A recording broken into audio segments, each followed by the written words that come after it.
Hello there to you guitar lovers of the internet. My name is Ollie Royer and I am back once again to tell you about one hell of a guitar. And it is none other than the Charvel MJ series made in Japan, DK24 HSH 2-point trem, absolute beast of a guitar, seen here in lovely figured walnut. Now, for those of you that aren't aware, Charvel basically, I want to say, will look back in 10 years time, and they entirely changed the modern Super Strat game by releasing the DK24. From memory, it was an answer to Ibanez's AZ series, or one of them was answering the other with the models that came out. I think it was the AZ that came out first. And they've found their place with modern shredders. And not just shredders, the rather super, neoclassical shred, neo-soul, modern, incredible guitar players that are playing them. But I feel like guitarists from spanning many different genres are embracing these guitars for what they are.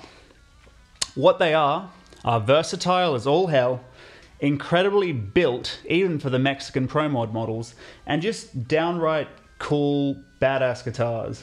And of course, because what you got to remember is that this isn't just a Pro Mod guitar; it's the new MJ series. So everything that we've grown to know and love about the Mexican-made Pro Mod series, which are great in their own right, is just taken to an entirely new level with these guitars. So you just heard it. It sounds thick, it sounds meaty. You can get great sort of Strat-esque sounds out of it as well.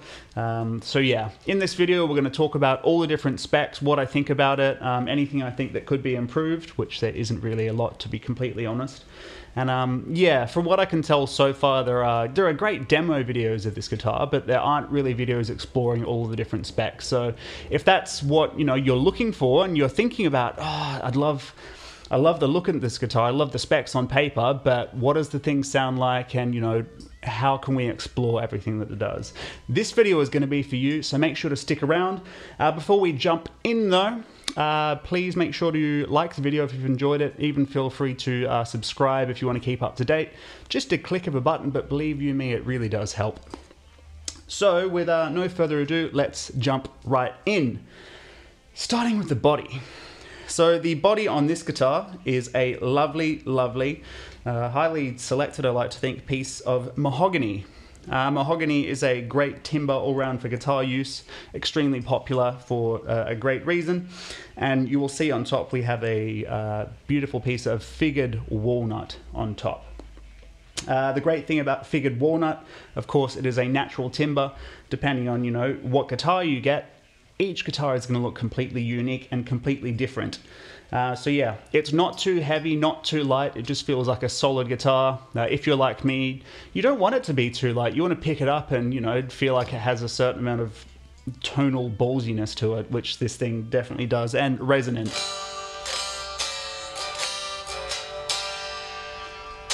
Resonant, this thing sings. So that's the body, mahogany with a figured walnut top. In terms of the pickups, you heard me using before in the bridge position, this is a Seymour Duncan full shred. Despite the name, it's not a super high gain output. It's a great rock, perhaps a little bit of metal thrown in there pickup. In the middle, we have I believe it's a Seymour Duncan custom flat Strat. And in the neck, we've got a Alnico Pro 2. What can I say? Seymour Duncan, they've been a mainstay in the guitar world for many, many years, and they'll be around for many, many more. These guys are extremely popular for a reason. Great quality pickups, very, very inspired sounds, and yeah, just tones that make you want to play. Whether it's blistering high gain, whether it's, crystal clean tones, these guys sound good, and that's something that's been, proven many, many times over. So that's the electronics. And this guy, we also have a Goto, I believe it's a 510 trem with the gold plating. Again, Goto, you can't really go wrong. Stays in tune great. Obviously, it's not a locking bridge. We'll get to the headstock later. So, you're probably not going to be doing your Dimebag style squeals and crazy dive bombs, but, for some tasteful work, yeah, it's going to do the job just great. Again, because we're using Goto, all the parts are going to be super high quality. I wouldn't expect anything to be breaking or rusting out or need to be replaced anytime soon.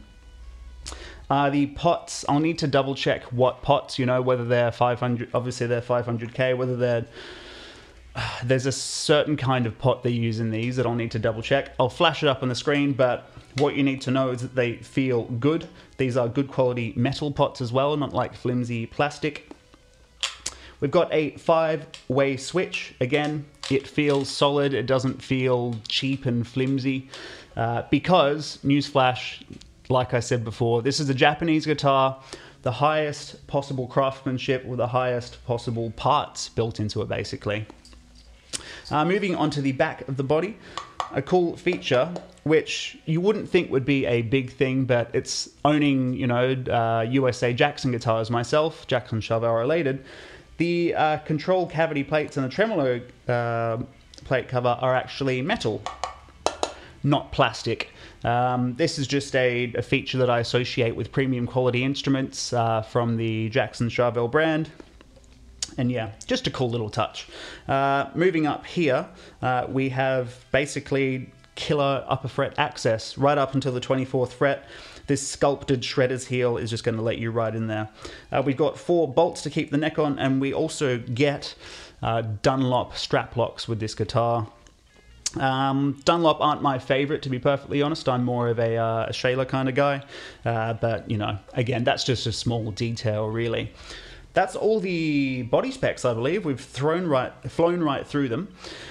Now we can talk about this beautiful, beautiful neck.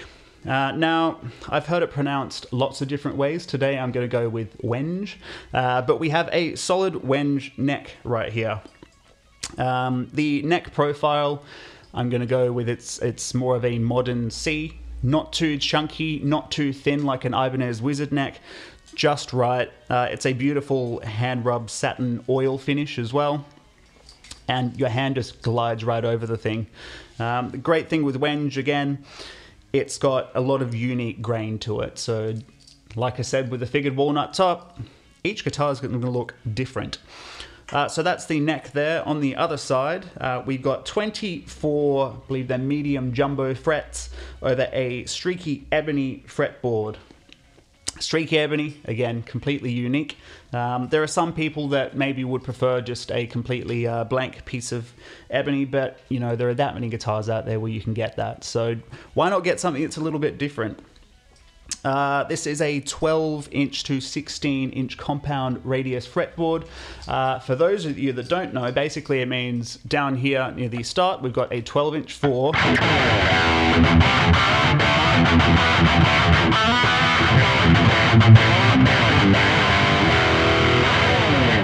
For all of your rhythms, it's a little bit more curved. Think of here, you know, 12-inch, think something like a Gibson Les Paul or SG. As we move up, it flattens to a 16-inch, which basically, you know, because it's flatter, the idea is it's a little bit easier for...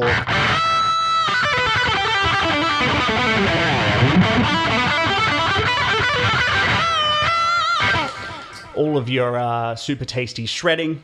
Basically, the idea is it facilitates that, and that's what we get when we have a guitar, which is what I like to refer to as a high performance instrument. It allows you to perform, do all of your crazy techniques you want to do, and not have to think about it, which is the most important aspect on these guitars. They just let you play them. So 12-inch to 16-inch compound radius fretboard. I believe we've got pearloid miniature dots, which is a very classy touch. And surprisingly, we don't have lumen lay side dots on this guitar. That's something I would typically associate with this style of guitar, but I don't really mind, but they are just white side dots there. Okay, moving on to the headstock. This guitar, we have a Graph Tech. It's a Tusk XL synthetic bone nut, which is great for those of you that don't want to use bone. The Graph Tech basically helps to prevent string slipping and gives you a great tone, and as always on a Charvel guitar, it's cut very, very nicely as well. Onto the headstock. So this is, because it's just one piece of wenge, we see that beautiful grain onto the headstock with the white logo, which pops quite nicely, especially contrasting with the gold hardware. We've got our string trees here, and a great feature, because it's not a locking tremolo, we have Goto locking tuners. Again, just like the bridge, Goto means high quality, it's going to stay in tune, and it's going to make restringing happen like that. I believe that's all of the specs on the guitar. So like I said before, just really, really premium quality ingredients in this beautiful tonal stew, as you would call it. And yeah, a guitar that really, really lets you play it. So let's go through some tones now. At the moment, I'm running into channel 2 of my EVH 5150 EL3450 head. To push that, I'm using the Rodenberg amplification TV drive Shakedown special, which is basically just 2 TS9s in front of it. That's the signature overdrive pedal of Tyler Bryant. Check him out if you haven't heard him, insane player. In terms of the cab sim, we're running into a Boss WAZA tube amp expander, which handles the load, and that's just got a 412 cab sim. So yeah, let's do some playing, and see you soon, guys.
like I said, heaps of insanely usable tones, inspiring tones that, for me personally, it brings things out of you that you wouldn't normally play. Whether that's, you know, due to the pickups, whether it's due to the neck, the frets, the, you know, the bridge that you have access to. It's just a combination of everything that this guitar, again, it makes you want to play it makes you want to have fun, and most importantly, you don't have to fight the thing whilst you do it. It just enables all of that, which, you know, whether you're gigging, whether you're, you know, in the studio or rehearsing, that's the best thing you can get, something that just lets you do it. So yeah, that's our gain sounds. I'll jump on over to some clean settings now, which will just be channel 1, and yeah, let's go from there, see what we're cooking with.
And if that doesn't say it, then I don't know what does. So again, beautiful glossy clean sounds, especially those middle positions where we get that super clucky, quacky sort of strat sound.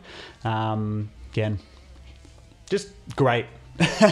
Some things just take your words away, and I honestly do not have one bad thing to say about the way this guitar is spec'd or put together.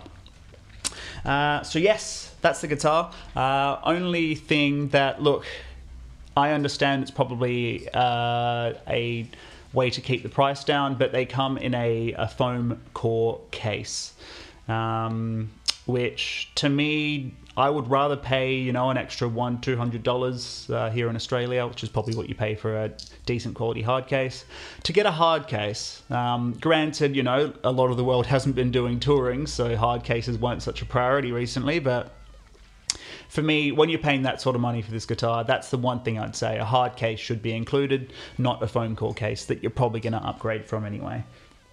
But besides that, like I said, Japanese guitars, I think it's going to take a couple of years perhaps for the Jackson and Charvel guitars to earn their place in the Made in Japan crowd, especially with Jackson. I know growing up, for me, the, you know, 90s, early 2000s, there were Jackson guitars available, and I owned one. I had a DK2M, and it was built great, but it didn't have all the components that it needed. You know, some of them were coming, I believe, with like Dunker design pickups.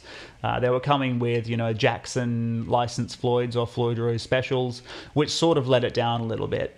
It doesn't help here in Australia, where the used market for, you know, Japanese Jackson guitars isn't great, but these are not the guitars of the past. These are a completely new level. I would easily say they hold their own against ESP E2 guitars, against comparison guitars, against what did I say, Ibanez Prestige as well. Hope I didn't miss that one. So yeah, incredible guitars. And if you're thinking, you know, is there a difference between the Pro Mod versions and the Japanese? Absolutely, without a doubt. The Pro Mod are great for the money, but if you can justify spending the extra money, get one of these Japanese guitars and you absolutely will not regret it in the slightest. So yeah, if you guys have any questions, just leave them in the comments. Obviously, I'm always happy to talk guitar. Otherwise, thanks so much for hanging out, and I'll see you guys next time. Cheers.